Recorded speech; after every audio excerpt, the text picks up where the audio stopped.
Hi there, you're learning IELTS on Learning English Shame. Xin chào các bạn đang tự học IELTS trên kênh Learning English Shame. Và hôm nay chúng ta sẽ tiếp tục chuyên đề về IELTS Writing Task 1, phần Process. Ở video trước thì chúng ta đã khám phá ra thế nào để biết được một cái chart, một cái graph nó là process hay không. Những bạn nào chưa xem thì các bạn có thể khám phá link ở phía trên hoặc là ở description phía dưới.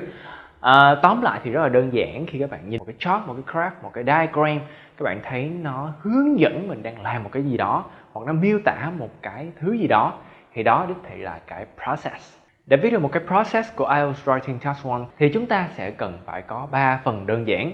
Phần thứ nhất, chúng ta phải cho người đọc biết rằng họ đang phải đối mặt với cái loại biểu đồ gì. Phần thứ hai, chúng ta sẽ cùng xem qua đó là một cái verb, một cái descriptive verb miêu tả. Và cuối cùng chúng ta phải cho người đọc biết cái biểu đồ này nói về cái gì. Bây giờ chúng ta hãy cùng khám phá phần thứ nhất, biểu đồ, loại biểu đồ, kind of graph. Trong IELTS Writing Task 1 phần Process thì chúng ta có khá nhiều loại biểu đồ. Tuy nhiên thì có khoảng 4 loại popular, 4 loại phổ biến sau đây. Loại thứ nhất đó là picture hoặc là pictures. Loại thứ hai đó là flowchart. Loại thứ ba đó là cycle và loại cuối cùng đó là diagram. Bây giờ chúng ta hãy cùng vào từng loại trước nha. Picture hoặc pictures là nghĩa là gì? Khi các bạn nhìn vào một cái biểu đồ và các bạn thấy nó là một cái bức hình, hoặc là một bức hình lớn như thế này, hoặc là những bức hình nhỏ như thế này, thì chúng ta có thể nói nó là the picture hoặc the pictures. Okay. Loại thứ hai đó là flowchart.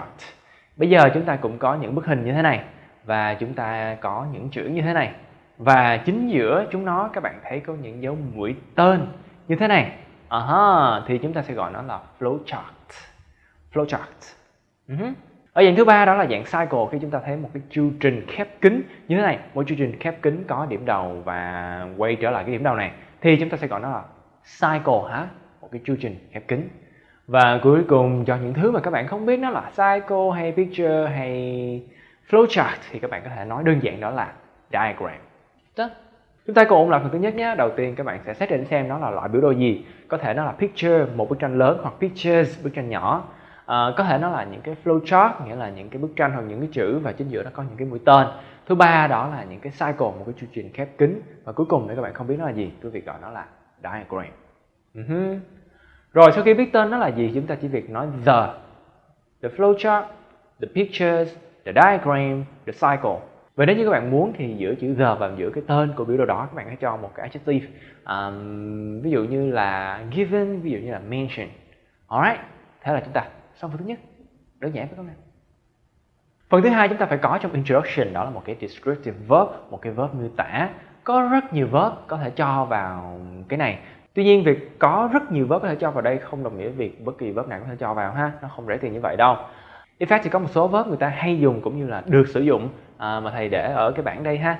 Trong đó thì thầy thích nhất là chữ depict. Thường thì thầy thấy người ta hay dùng chữ show này, demonstrate, illustrate này. Tùy các bạn thôi.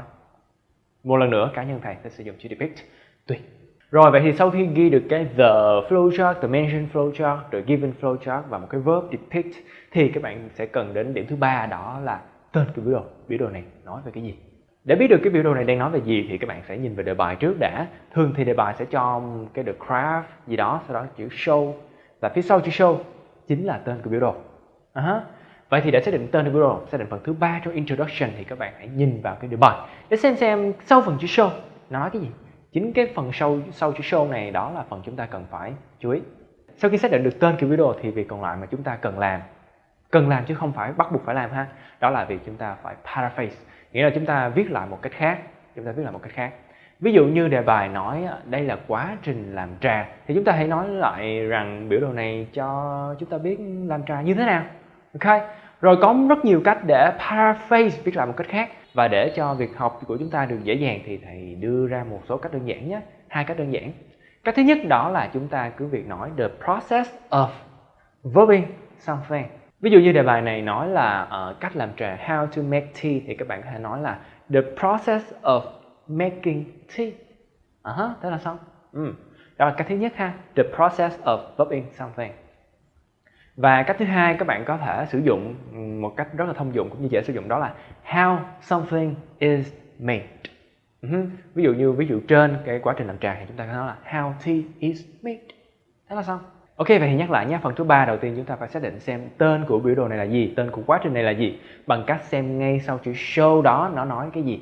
Alright, sau khi có cái phần đó, chúng ta thể paraphrase nó lại bằng cách chúng ta sử dụng structure là the process of verbing something hoặc là how something is, verb 3. Đối với cái ví dụ phía trên chúng ta có là the process of making tea, how tea is made. Tuy nhiên đối với cái biểu đồ này thì chúng ta có thể thế chữ made thành chữ produce ở khoi. Ví dụ như ở đây biểu đồ này chúng ta nói là how cement is produced hoặc là the process of producing cement. Okay. Vậy tóm lại trong phần IELTS Writing Task 1 process để viết introduction chúng ta cần 3 thứ. Thứ nhất, chúng ta phải cho người ta biết tên cái biểu đồ là gì. Ví dụ như the flow chart, the given flow chart, the mentioned flow chart. Kế tiếp là một cái verb, descriptive verb. Cái này thì giống như trend, giống như comparison, giống như map.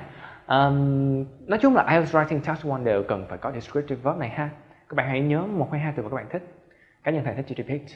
Phần thứ 3 chúng ta hãy xem sau chữ show nó nói cái tên của quá trình này là gì và chúng ta paraphrase nó lại bằng cách sử dụng the process of verbing something hoặc how something is verb 3.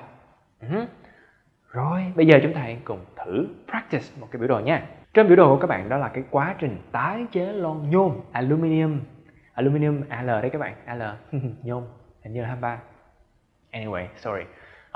Cái biểu đồ này nói cho chúng ta biết cái quá trình tái chế lon nhôm. Ok, đầu tiên chúng ta nhìn vào biểu đồ này chúng ta thấy là có nhiều picture này và chính giữa những picture có những cái dấu, những cái mũi tên, những cái arrows. Vậy thì nó là the flowchart, chính xác rồi. Và cá nhân thầy thích chữ depict thì thầy nói là the mentioned flowchart. Bây giờ cái quá trình, tên của quá trình đó là how to recycle aluminum cans. Vậy thì bây giờ thầy phải viết lại đó là how aluminum cans are recycled hoặc là the process of recycling aluminum cans. Right, thế là xong. Chúng ta có một cái introduction đơn giản, dễ hiểu và phù hợp. Ok, cảm ơn các bạn đã xem video hướng dẫn cách viết introduction của IELTS Writing Task 1 phần process.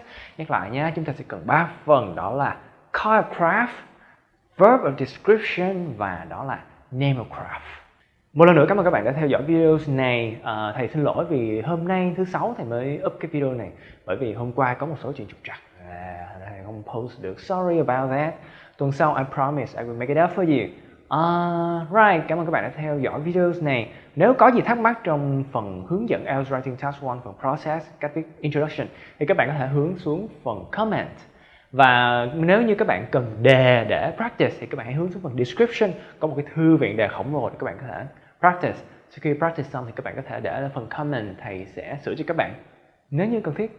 Thầy đoán là nó đơn giản và các bạn có thể hoàn tất thôi. Right, hẹn gặp lại các bạn vào thứ 5 tuần sau nhé. Thank you and see you.